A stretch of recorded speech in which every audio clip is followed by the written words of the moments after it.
I'm Eric Guido of Vinous, and we are here at Vinous Icons with Giampiero Bertolini of Biondi-Santi.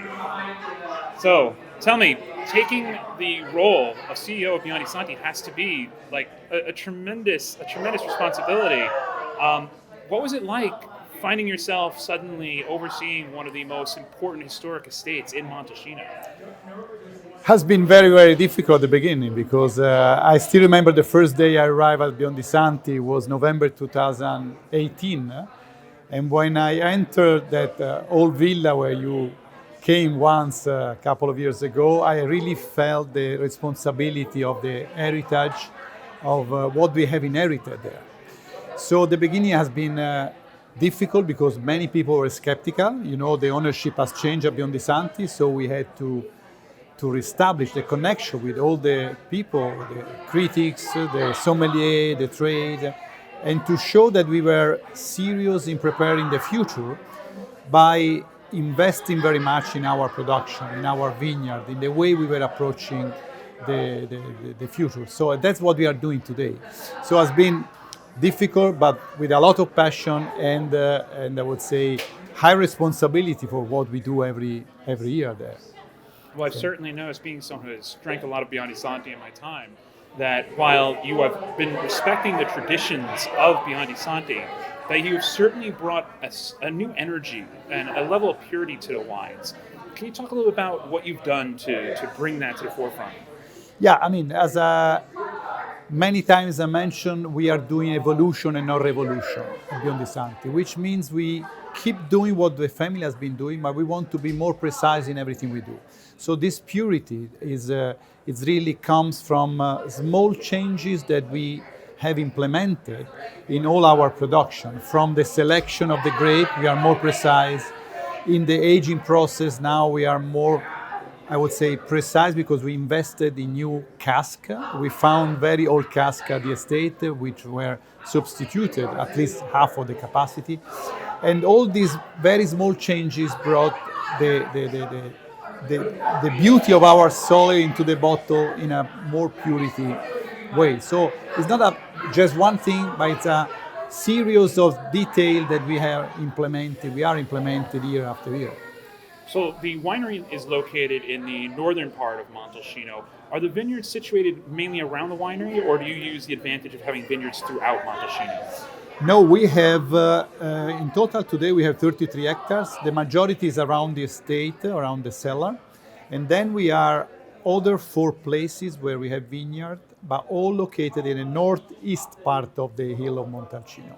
So that means homogeneity in terms of exposure, homogeneity in terms of soil.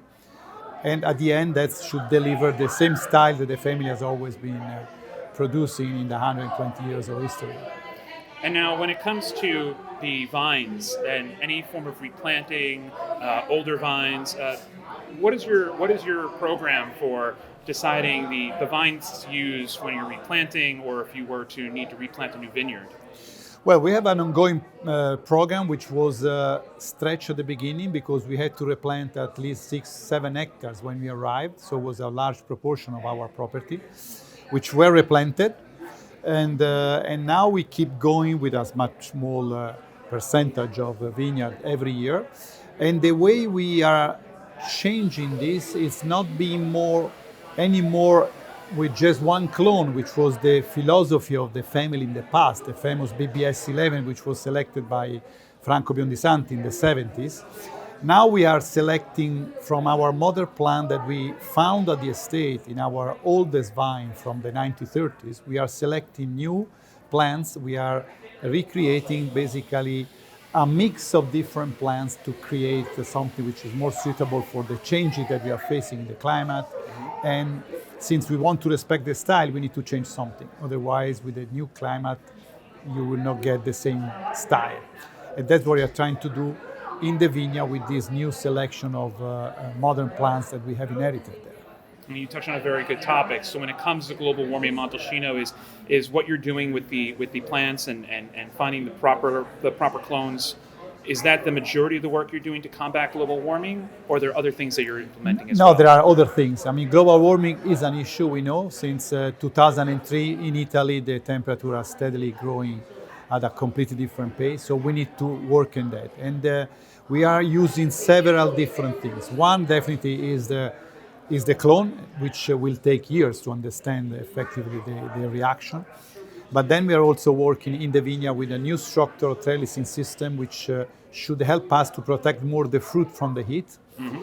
And then probably the most important component is the way we manage now the soil in the vineyard, with the purpose to have vineyard, I would say, healthier, stronger than before, and a soil which is really feed with a component which should recreate the organic part of the soil, which is so important to feed the plants and to have vineyards which are much healthier than what we have inherited. And you know, vines are very strong plants if you keep them well. Mm-hmm. So the purpose is to put them in the position to be very strong for the future.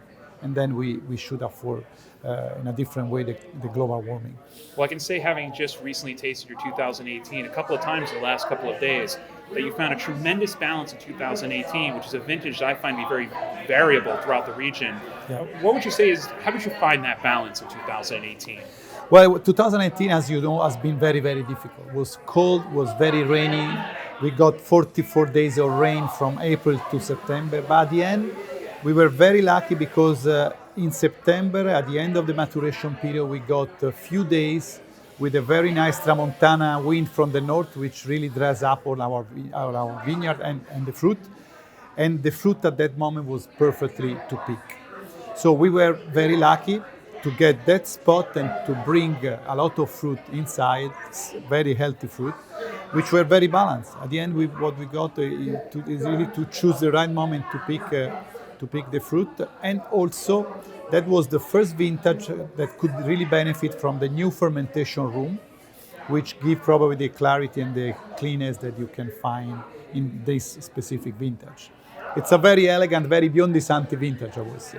Beautiful. Yeah. Well, it's a new day at Biondi-Santi, but certainly the respect you have for tradition shows through in the wines. And I'm very happy to have you here at Vinous Icons. Thank you so much. Thank you very much. Thank you. Thank you, Eric.